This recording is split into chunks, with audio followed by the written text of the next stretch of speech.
il est 19h24 sur Radio Nova. Il est l'heure de celle qui se saoule de mots, de récits, de personnages, à tel point que sur son épitaphe, on pourrait mettre livre-virgule. C'est Juliette Arnaud. ¿Qué club spécialiste? C'est pas marqué dans les livres. ¿Qué club spécialiste, docteur? Plus important à vivre. Juliette Arnaud. En avant les histoires. Dans la vraie vie, les gens qu'on déteste, on les déteste. Et c'est la même chose pour les gens qu'on adore, on les adore. C'est simple, c'est propre, et clac, on peut fermer les tiroirs. Dans la fiction, parfois, le rangement, il est un chouille plus compliqué à faire.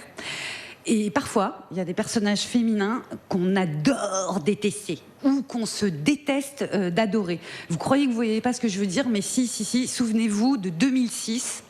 Meryl Streep, qui jouait jusqu'à présent plutôt des gentilles, coupe ses cheveux, les teint en gris et devient l'exécrable Miranda dans Le diable s'habille en Prada. Et alors là, il se passe un truc de fou, complètement imprévu. L'actrice de 57 ans vole la vedette à l'héroïne incarnée par une actrice de 24. Elle joue un personnage, donc Miranda, qui est une femme de grand pouvoir dans le monde de la mode, et elle rentre directement dans la pop culture, on la cite, on la mime, et nous autres, on envisage même dinguerie de pouvoir avoir plus de 50 ans en pleine lumière. Des folles. C'est ouf. Il y a un fait notable chez Miranda, c'est que son pouvoir dictatorial ne se joue pas sur un mode bruyant. Miranda ne hurle jamais, elle parle à voix basse, murmure quasiment sur un ton égal, la mine constamment consternée, levant les yeux au ciel, juste parce que quelqu'un à côté d'elle a eu l'idée stupide de respirer. À la fin, si, elle le fait. À la fin du film, Miranda n'est pas punie pour son sens moral au mieux discutable.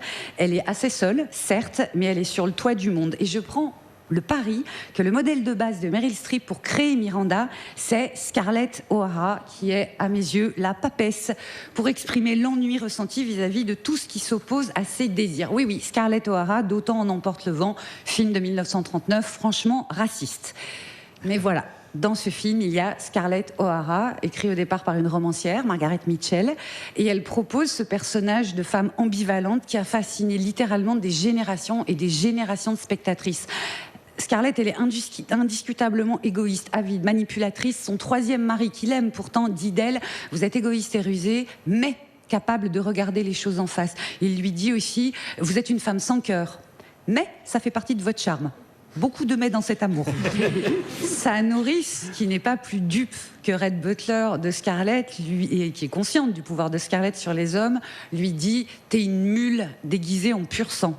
Alors vous allez me dire, pourquoi est-ce qu'on s'attache quand même à elle ? En partie pour son courage féroce, sa détermination, son sens de la répartie, mais aussi, pour ses creux, pour ses manques, parce qu'elle n'a pas de douceur, parce qu'elle est fidèle qu'à elle-même, parce qu'elle ne sait pas épeler le mot empathie. Et vous savez quoi ?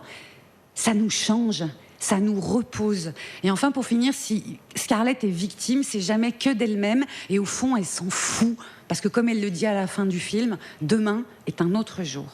Et je parie de rechef que Margaret Mitchell avait lu un roman de 1913 qui s'appelle Les Beaux Mariages d'Edith Wharton, qui raconte les différents mariages d'une fille, Ondine Spragg, dans la haute société de la fin du 19e à New York. Ondine Spragg est une parvenue.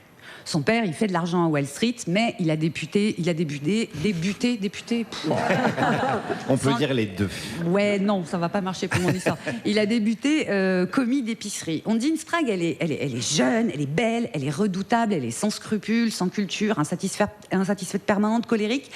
Et elle est neuve à New York, elle est provinciale, elle est intruse chez les initiés. C'est pas grave, parce qu'Ondine sait apprendre, mimer, imiter. Elle veut, et je la cite, ce qu'il y a de mieux.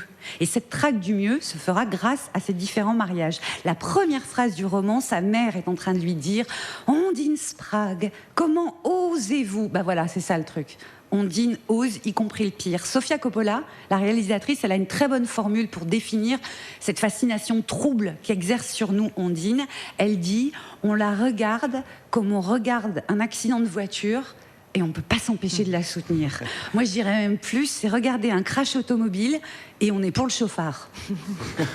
Je remarque que ces trois personnages féminins, qui se marient beaucoup dans leurs histoires, ont été écrites par des autrices, les trois. Que ces trois personnages féminins sont aux prises avec le capitalisme, naissant ou flamboyant.